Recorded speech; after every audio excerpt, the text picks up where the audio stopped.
faça a sua anotação. Atos capítulo 28, versículos 30 e 31. A palavra do Senhor diz assim: e Paulo ficou 2 anos inteiros na casa que ele havia alugado, e recebia todos quantos vinham vê-lo, pregando o reino de Deus e ensinando com toda a liberdade as coisas pertencentes ao Senhor, sem impedimento algum, pregando a palavra com toda intrepidez e sem impedimento algum. Lucas, chamado o médico amado, ele começa a escrever o livro de Atos e ele diz: fiz o primeiro tratado. Fiz o primeiro tratado. Atos capítulo 1. Porque Lucas, ele não era daquele colégio apostólico dos 12 apóstolos. E o que ele escreveu, que ele chama de um primeiro tratado, está registrado no Evangelho de Lucas. O Evangelho de Lucas, escrito por Lucas, é claro, ele chama de um primeiro tratado. Como ele não era dos 12, não era naquele momento participante da história, ele escreve por conta de uma pesquisa, de várias entrevistas, de estudos. E ele então diz: eu escrevi um primeiro tratado. O livro, o Evangelho de Lucas, é o primeiro tratado. Uma pesquisa histórica catalogada por um médico que era extremamente capaz e um escritor brilhante. Agora, quando ele está escrevendo o livro de Atos, eu posso então chamar de um segundo tratado, porque o primeiro tratado é o Evangelho de Lucas. Atos dos Apóstolos é como se fosse então este segundo tratado. Mas diferente do do Evangelho de Lucas, primeiro livro que ele escreveu, este livro de Atos, ele escreve como alguém que participa, que está presente em vários episódios, que é testemunha ocular do que está acontecendo. A partir da segunda viagem missionária, Atos capítulo 16, Lucas faz parte da equipe. Ele faz parte do grupo de missionários que estão indo por várias partes daquele mundo. Atos capítulo 20, ele está já participando da terceira viagem missionária, junto ao apóstolo Paulo e aos demais que estavam participando daquela viagem. E por fim, quando Paulo é levado para Roma, e capítulo 28 está falando que ele tinha chegado em Roma, ele faz parte, ou ele se integra ao grupo que chega a Roma, Atos capítulo 27. Então o que Lucas vai escrever aqui em Atos dos Apóstolos é um documentário, é um testemunho de que a obra do Senhor estava sendo realizada, e ele está escrevendo como testemunha ocular de vários episódios da história da igreja. Os estudiosos, eles entendem que o Evangelho, aliás, o livro de Atos, ele não tem um final. Não há uma palavra como nos escritos de Paulo, que ele encerra uma carta saudo aos irmãos, sei lá, saudo a Timóteo, a Tíquico, sauda os vários irmãos e encerra aquela escrita, aquela carta. O Evangelho, aliás, o livro de Atos, ele não tem um encerramento. E alguém diz, os teólogos dizem, que não há um encerramento porque a história da igreja continua sendo contada. Por isso não há um encerramento em Atos capítulo 28. Porque a história da igreja está sendo contada em Atos capítulo 29, Atos capítulo 30, Atos capítulo 31. E chegando até os dias de hoje, poderíamos estar em Atos capítulo 1587. Algumas igrejas chamam ou colocam no nome Atos 29. Igreja Batista lá em São Caetano. Igreja Batista Atos 29.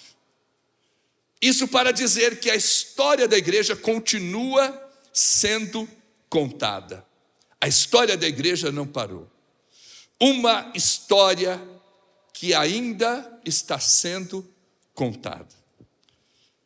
A nossa igreja local é parte da igreja, ou parte da história. Há uma história que foi construída ao longo desses 50 e tantos anos. E nós fazemos parte de uma história maior, mas temos a nossa história que foi contada e escrita por homens e mulheres de Deus. Quando veio a São Paulo o pastor Zeonírio Valério, vindo de Brasília, trabalhar na Estação da Luz como um barbeiro.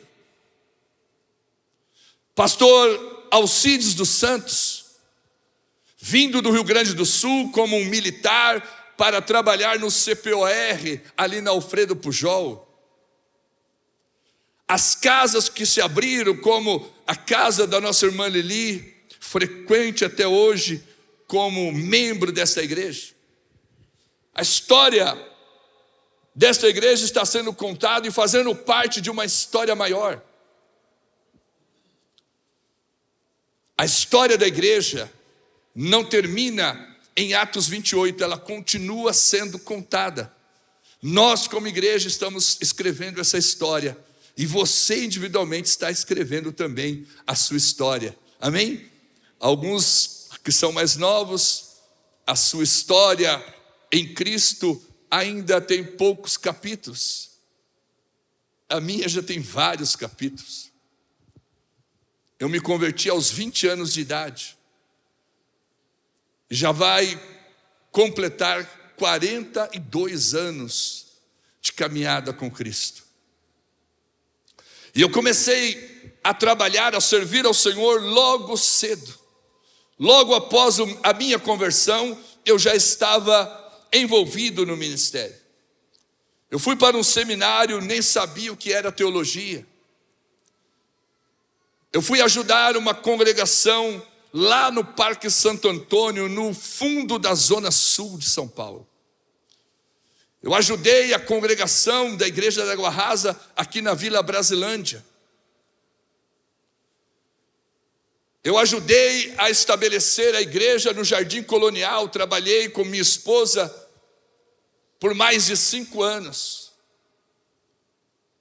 Até que um dia fui convidado a fazer parte dessa igreja, a ser o pastor dessa igreja. Não imaginávamos que aquele convite resultaria em 32 anos. Quando cheguei aqui, tinha cabelo preto, nenhum branco. Agora eu só tenho branco, não tenho nenhum preto. A história sendo construída. Mas eu olho para trás e vejo que há uma história que foi escrita e continuará sendo escrita até que o Senhor venha ou até que Ele me chame para morar com Ele. O que dizer da história dos grandes movimentos missionários? A história fala sobre os irmãos morávios. esses chamados irmãos morávios, houve uma perseguição na Europa, e vários irmãos tiveram que fugir, e um homem chamado Zinzendorf, é um nome estranho, mas os estudiosos podem anotar, Conde Zinzendorf, ele abriu a sua fazenda, e foi chamada carinhosamente de lugar de refúgio. Vários crentes de várias denominações foram para esta fazenda se refugiarem. E a história conta que eles durante algum período ficaram discutindo a placa, eu sou batista, o outro presbiteriano, o anglicano, até que um dia alguém, inspirado por Deus, teve uma feliz ideia e disse: vamos fazer uma vigília, vamos deixar esses pormenores de lado, vamos nos unir em oração. E aquela vigília de oração trouxe um avivamento de 100 anos. Aleluia, aleluia. Deus quebrou as paredes de separação, derramou o Espírito Santo e eles enviaram missionários para todos os lugares. Como não falarmos sobre William Carey, chamado pai das missões modernas, que foi à Índia e evangelizou boa parte da Ásia. É a história da igreja sendo contada. Muitos, impactados pelo avivamento da Rua Azusa, foram enviados para o mundo. Em 1910 chega no Brasil, em Belém do Pará, os missionários Gunnar Wienerson e Daniel Berg, missionários da Assembleia de Deus, mas chegaram como batista. Todo assembleano no fundo é batista. Aleluia, brincadeira. Tem muitos assembleanos que vieram para cá. Estabeleceu a Assembleia de Deus.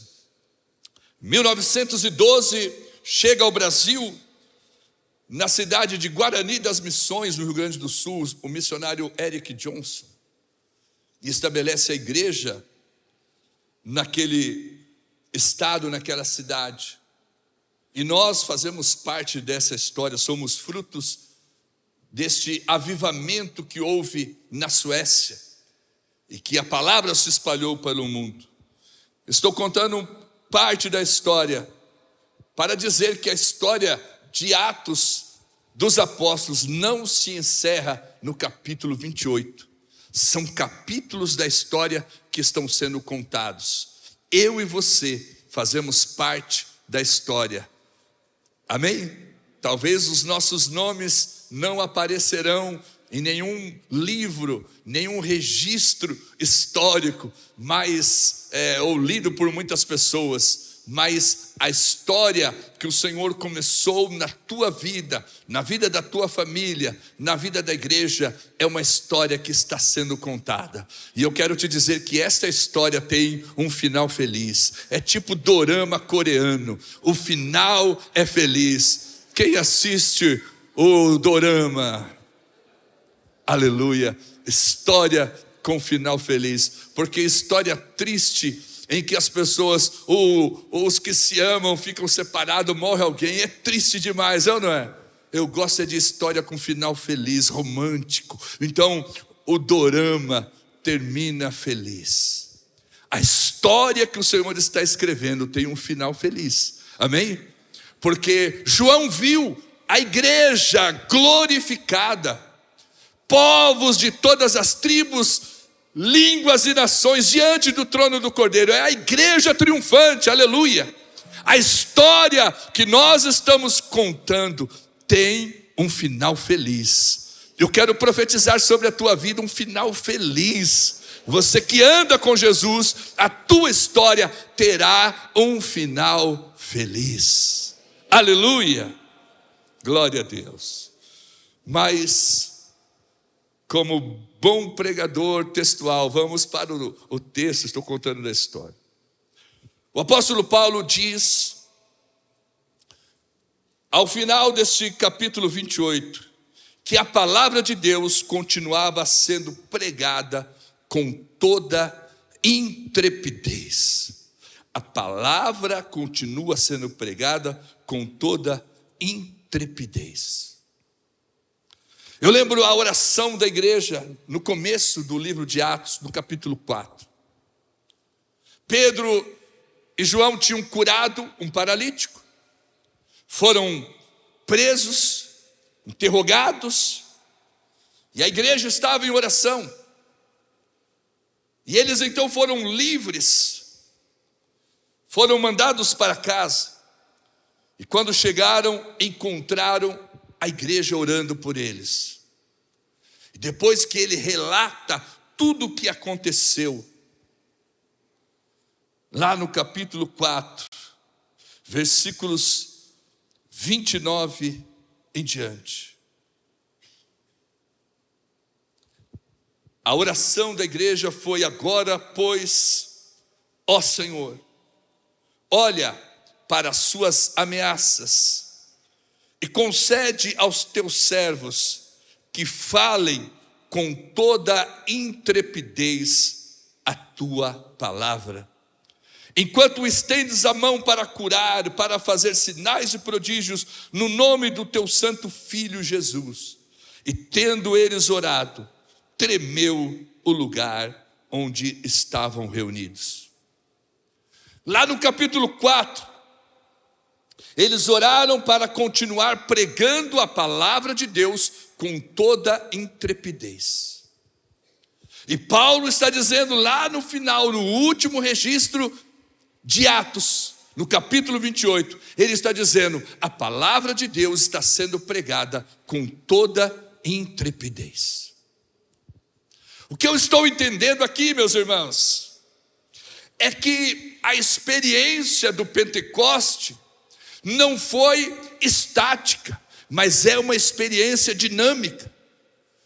Eu já fui a debates em rádio para debater com os cessacionistas, que não acreditam mais nos dons, e graças a Deus, porque é bíblico dizer que o que aconteceu no Pentecoste não é um acontecimento estático, é um acontecimento dinâmico, porque aqui eles oraram, tremeu o lugar de novo, foram cheios do Espírito Santo. Sempre que houver crentes orando, sempre que tivermos uma igreja que ora, o poder de Deus virá sobre nós, aleluia, e nós continuaremos a pregar com toda intrepidez. Quem pode dar um glória a Deus aí?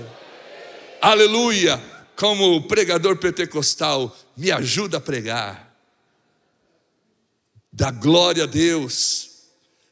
Paulo diz ali no final de Atos capítulo 28, como eu disse, a história que ainda está sendo contada, ele diz: a palavra continua sendo pregada com toda intrepidez. Nós oramos ao Senhor para que nos dê esta intrepidez, esta ousadia para pregarmos a palavra do Senhor.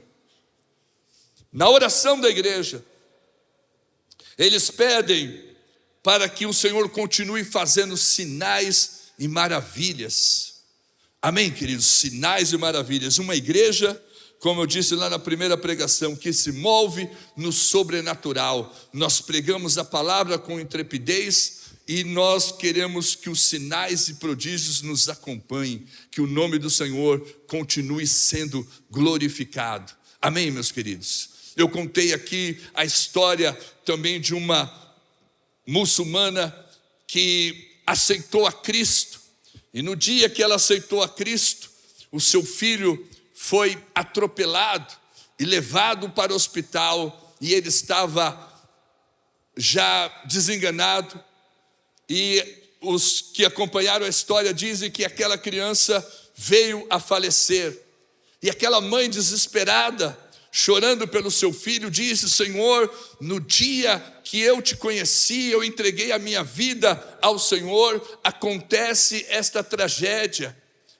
Eu não estou entendendo o que o Senhor quer fazer, mas se o teu nome vai ser glorificado, faça alguma coisa pelo meu filho.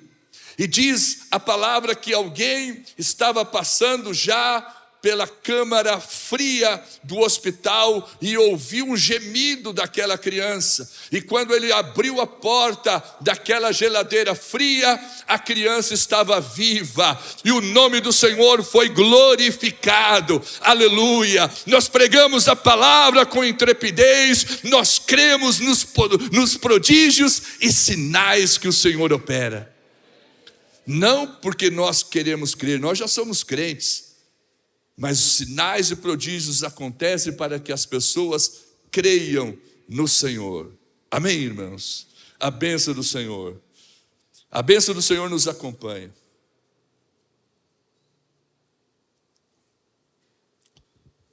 Uma vez, ou várias vezes aconteceu, meu cunhado tinha uma loja em Jaú, e ele falou: tem vários produtos nessa loja que eu não vendo, está parado aí há anos. Falei: então eu vou orar. Eu saí andando na loja, e aonde estavam os produtos que não vendia, eu comecei a orar, para Deus operar. E eu vim embora para São Paulo, eu e minha esposa. Depois eles ligaram, falou: pastor, todos os produtos começaram a sair. Deus começou a abençoar e vender. A bênção do Senhor nos acompanha. Amém, queridos? Eu creio nisso. O Carlão da Edna tinha uma loja de perfumaria, tinha um salão de perfumaria, e ele também se queixava das vendas. E um dia eu fui lá tomar um café, sentei na cadeira, ele me serviu um café, eu fiz uma oração, começou a entrar gente naquela loja. E foi entrando gente, foi comprando os perfumes. Ele falou: pastor, eu vou comprar uma cadeira e deixar para o senhor aqui. A bênção do Senhor nos acompanha. Amém, queridos? O Senhor abençoa, derrama da sua graça, e nós queremos que os sinais e prodígios nos acompanhem. Essa foi a oração da igreja. Paulo está dizendo que a palavra está sendo pregada com toda intrepidez. Amém, queridos? Nós não podemos ser uma igreja que fica lamentando uma perseguição, uma dificuldade. Tem crente hoje muito Nutella, é ou não é? Crente mimimi. Antigamente tinha umas crentes raiz. Eu contei a história aqui da irmã Guiomar, aquela irmã do coque. Ela se converteu, o marido cheio dos capeta não queria deixar ela ir para a igreja, mas ela é uma mulher de oração, aquelas irmãs da oração, as irmãs do coque. E um dia ela estava saindo para ir para o culto, o marido fechou o portão, colocou um revólver na cabeça dela e disse: se você for para o culto, eu te mato. Ela disse: se você me mata, eu vou para a glória. Se você não mata, estou indo para o culto. Abriu o portão e foi para o culto. Aleluia. O marido se converteu e virou pastor. Aleluia. Uma igreja que prega com intrepidez, autoridade. Amém, irmãos? Agora hoje tem um monte de crente Nutella. O irmão não olhou para a minha cara, vou me desviar. Para, irmão. Vai desviar porque o irmão não te deu a paz do Senhor? Deixa de mimimi. A igreja, quando Pedro voltou, depois de ter sido preso, não ficaram: Senhor, tem misericórdia, nos livra da mão desses homens. Você não está vendo, Jesus, a perseguição? Enquanto não me livrar, eu não saio de casa mais, hein? Que nada, eles oraram e falaram: Senhor, nos dá a intrepidez para pregar. Nós precisamos de mais ousadia. Amém, queridos? Mais ousadia para continuar pregando. Amém, meus queridos? A segunda palavra que Paulo diz aqui, ao final dessa história registrada em Atos, é que a palavra de Deus estava sendo pregada sem impedimento algum. Agora, para nós é fácil, mas para o apóstolo Paulo, dizer que a palavra estava sendo pregada sem impedimento é paradoxal, né? Que como se ele estava preso, apesar de ser ele um cidadão romano, e o texto diz que ele tinha alugado uma casa, mas o fato de estar numa casa não significa que ele estava livre, estava preso, tinha vigias cuidando dele, era uma prisão domiciliar. Os irmãos do direito, os advogados, eu que estou estudando, Nicolas, Melk, Flavinha, Paulo era conhecedor dos seus direitos, não porque ele comprou, porque podiam comprar um título de cidadão romano, ele não comprou, ele era por conta da sua mãe, ele é um cidadão romano, e ele estava em Roma, preso para ser julgado, alugou uma casa, chamou os seus patrícios, judeus, para conversar, dizendo: olha, eu estou aqui para ser julgado, eu nem apelei ainda ao imperador, eu sou um cidadão romano, nem fiz o apelo, porque eu estou sendo julgado por questões da nossa fé, não tem nada a ver com a lei romana, e vocês poderiam me ajudar a tirar as queixas, mas eles não fizeram. Paulo permaneceu preso, nesse momento preso na casa que ele alugou, mas depois foi de fato para uma prisão. Mas este Paulo que está preso, tanto aqui no capítulo 28, como depois descrito na segunda carta a Timóteo, Paulo preso diz: a palavra de Deus não está presa. Aleluia, amém, queridos? Porque a palavra, ela não é pregada de acordo com as circunstâncias. A palavra de Deus, ela é pregada independente da situação, independente da perseguição. A palavra de Deus não está presa, e nós pregamos a palavra sem qualquer impedimento, aleluia. Você e eu não temos impedimento algum, nós devemos pregar a palavra com ousadia, com autoridade, com graça. Você não está preso, meu irmão. Qual é o teu impedimento? Qual é a tua desculpa? Para Paulo, que estava preso, poderia dizer: eu não consigo pregar porque eu estou preso. Mas paradoxalmente ele diz: a palavra está sendo pregada sem nenhum impedimento. 2 Timóteo 2,9 ele diz: apesar de todo o meu sofrimento, a palavra de Deus não está presa.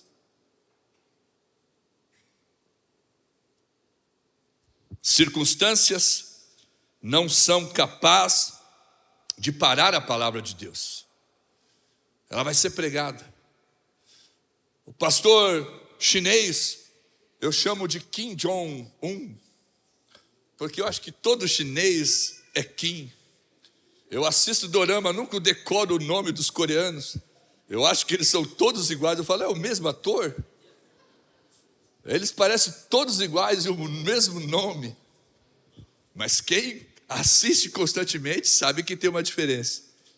É só para descontrair, viu, irmãos? Então, o pastor Kim, ele foi preso na China. A China comunista, perseguição, ele foi preso. Depois de anos ele foi solto e voltou para a sua comunidade. E o pessoal da missão Portas Abertas foram lá conversar com ele e entrevistá-lo. Pastor, como foi essa experiência de ficar preso tantos anos? O que você tem a dizer sobre a perseguição? E ele disse: a perseguição foi uma grande bênção. Minha igreja, antes perseguição, 500 pessoas. Agora, depois de perseguição, mais de 5.000 pessoas. A palavra de Deus não está presa. Paulo diz: estamos pregando sem qualquer impedimento. Nós não temos impedimento, irmãos. Nós vivemos num país livre, nós vamos continuar pregando a palavra. Amém ou não? Pregando a palavra. Não há impedimento, a história está sendo contada. Eu e você fazemos parte dessa história. A história da igreja está sendo contada. Essa igreja escreveu a história, estabelecendo igreja lá em Francisco Morato. De Francisco Morato já tem Franco da Rocha, já tem Caieiras. A igreja foi para Mogi das Cruzes. A igreja estabeleceu o bairro do Limão, Jardim Antártica, Flor de Maio, Itaberaba. A história da igreja está sendo contada. Eu e você fazemos parte. Amém, queridos? Parte dessa história. E a história da igreja no Brasil está sendo contada. Final de semana que vem tem o Descende, 5 estádios. A história está sendo contada. Se há uma coisa que eu não faço é criticar. Eu só posso criticar se eu estou fazendo algo melhor. Como eu não estou fazendo, então eu estou aplaudindo e orando para que dê certo. Amém? Para que muitos jovens sejam despertados, chamados para a obra missionária e sejam mesmo enviados para ganhar almas para Jesus e continuar escrevendo a história. Eu li um livro, estou aqui chegando ao final, chamado Precioso Demais para que se perca, que conta a história das missões. E há uma pessoa que nós achamos controversa, para não usar outra palavra, a pastora Valnice Milhomes. Controversa para muitos, mas é o nome dela que está lá no livro, Precioso Demais para que se perca. O meu nome não está lá, e nem o teu, mas o nome dela está. E de milhares de pastores que falam mal dela, o nome não está. Sabe por que o nome dela está lá? Porque quando houve revolta em Moçambique, um conflito, uma guerra civil, muitos foram embora. Valnice Milhomes ficou lá, como baluarte da verdade. Eu não me levanto para ficar falando mal dos pastores, falo mal das heresias, mas do que a pessoa faz não, porque a história está registrada. Eu quero fazer parte da história. Amém? Vamos nos colocar de pé.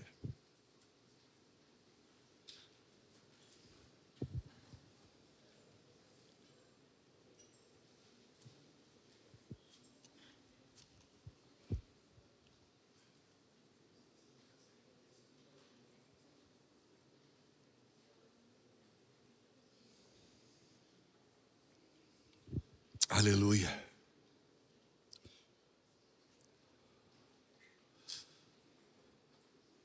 Vamos louvar o Senhor, depois nós vamos orar. Eu quero que o Senhor continue me usando para escrever a história da minha vida, a história da igreja. E você, que é um servo do Senhor, uma serva do Senhor, você não deveria passar a sua vida sem que haja um registro de algo que você fez, um legado que você deixou, um testemunho para os seus familiares, para os seus vizinhos. Pense nisso.